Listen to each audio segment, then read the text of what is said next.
The first ever G League basketball season in Valley history has come to a close.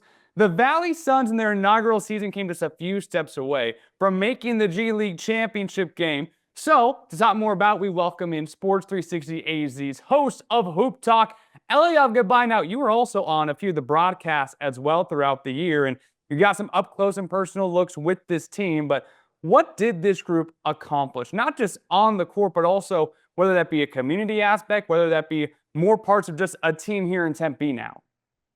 You said the main word, Dev. Community. That's what this team did, not just for Tempe, but Arizona in general. Listen, it was great to have the G League team a few years ago in Northern Arizona. That's all fine and well. But to have it in the heart of the community where, yes, the numbers weren't crazy as far as attendance, it gave them a reason to get excited locally. And let's be honest, the Suns didn't give the fans a whole lot to be excited about. So the Valley Suns provided another little spark, especially when you got to get to know these players on the Valley Suns. Then you got to see them on the big Suns team, as the season went on, and it just gets you a little closer with the organization, understanding, these players that may not get all this love nationally, they're definitely getting the love locally, and you got local guys playing right here in their backyards. Ty Washington went to AZ Compass Prep and Cesar Chavez. Oso Iguodaro went to Desert Vista. I mean, you got all these players that this also means something to them, Devin, and I think you saw that on the court.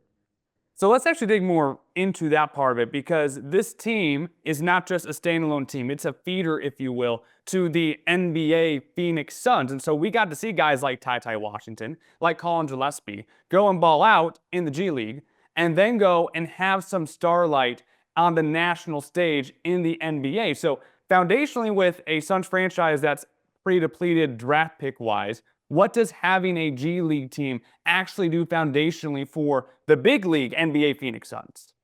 Well, you saw it down the stretch with all the injuries happening. Ty getting big minutes, Colin Gillespie getting big minutes. Ryan Dunn is one of those main stories, though, Devin. You got a guy who maybe wasn't the most highly touted draft pick, questions about his shot, and then he gets opportunity. And that's what this is all about. He gets opportunity when Kevin Durant gets hurt. There's different times when Devin Booker got hurt too. And they needed this wing defender that started as a project, ended up being a major part of the rotation for both the Suns teams. He was a lockdown defender, and you saw his growth, and that is thanks to having a legit G League team here that you mentioned it. They made it to the Western Conference semifinals as one of the best three-point shooting teams in the G League. Devin, we know the game is all about threes these days, so if you're developing any kind of farm system, it should be about the downtown area. And now we have a farm system for the Phoenix Suns. But so we see all the talent on the court. We see what they're able to do at Mullet Arena on the campus of Arizona State University. So I want to go back to the community aspect. Obviously, they shine in an inaugural season, being a championship contender. Can you dig in more for me about what it means community-wise, though? How does this team not just affect the Phoenix Suns, but Phoenix?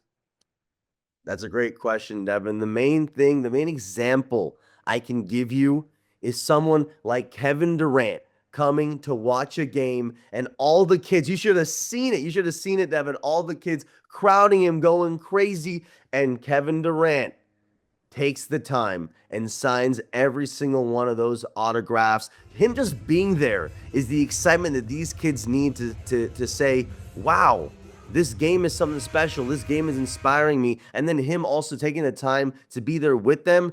Again, these things seem small, but they add up. This gives the kids something they can touch and feel close up that can say, wait, this is in my backyard. I can do this. I can come and play here. And it doesn't feel as far and away as when you go to formerly Footprint, now PHX Arena. It doesn't feel as far as, oh my God, they're all the way over there. The NBA, big time, big stadium. Like you said, Mullet Arena, right here. Tempe, it's close to home. You can feel it. The court's right there when you go to Mole Arena. It's right there. You can feel the energy. So I think that those things matter, and especially when you really get to see the same kids come back and the same kids have fun going to these games and get inspired. Isn't that what all this is about anyway, Devin? Exactly. And so now we have one season down of G League basketball. What is the future? Competitively, community, what's the future of the Valley Suns? To make it short and simple, it's to continue developing. That's all it is. This is just the beginning. It's going to be developing the groundswell here and the energy for basketball. It's going to be continue to developing, like we just mentioned, now the G League farm system for the Suns.